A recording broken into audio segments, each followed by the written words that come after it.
Này cũng sắp làm lễ cầu an cô chú anh chị.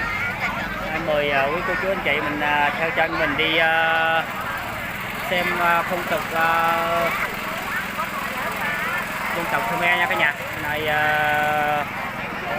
dân tộc Khmer trong bọn Sóc, trong bọn Sóc người ta làm lễ cầu an, cầu cho quốc thái dân an cô chú anh chị. Đây, mời cô chú anh chị mình cùng hướng về màn hình chính.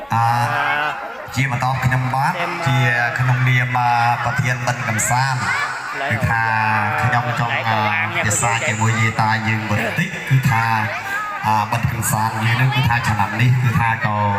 miền sài đây samaki rikri có chọn đây còn ta asai mau pi ye ta phục mai dân cái bát bò để sát chi chôn mồ ruộng hành lý khi nhom miền vật thu ở vi đỏ sắc sắt tê miền tây mà riêng đây tận đó sông buông xuông đal akasate và đa rukate và đá